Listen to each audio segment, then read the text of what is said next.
Saudara Kepala Badan Nasional Penanggulangan Bencana Letjen TNI Ganip Warsito mengunjungi posko PPKM Kampung Lambung, Kecamatan Meraksa, Kota Banda Aceh pada Minggu 29 Agustus pagi.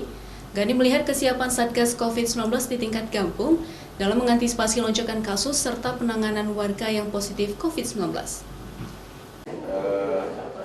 Di tengah meningkatnya angka COVID-19 di Aceh, Ganip Warsito yang juga Ketua Satgas Penanganan COVID-19 Nasional meminta Satgas COVID-19 dan posko PPKM di tingkat kampung untuk mampu mengendalikan dan menurunkan angka COVID-19.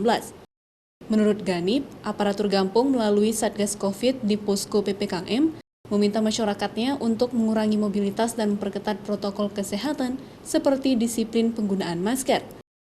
Sementara itu, testing, tracing, dan juga treatment diminta untuk terus dilakukan. Testing yang dilakukan dapat memutus mata rantai penyebaran COVID-19 dengan mencari orang-orang yang pernah kontak erat dan mengisolasi, serta mengkarantina mereka yang positif agar tidak menyebar ke yang lain. Baik isolasi mandiri, isolasi terpusat, maupun yang melakukan perawatan di rumah sakit. Jadi kalau terjadi lonjakan kasus atau penambahan kasus, langkah yang pertama adalah kita harus menekan atau mengurangi mobilitas penduduk. Lalu yang kedua, kita harus meningkatkan protokol kesehatan, disiplin terhadap penggunaan masker terutama. Jadi masker ini adalah proteksi diri atau cara paling mudah untuk melindungi diri kita dari paparan virus COVID. Aparatur Kampung Lambung Kecamatan Meraksa sendiri terus memantau warganya yang melakukan isolasi mandiri serta melakukan edukasi protokol kesehatan dan juga pemberian vitamin kepada para warga. Kita juga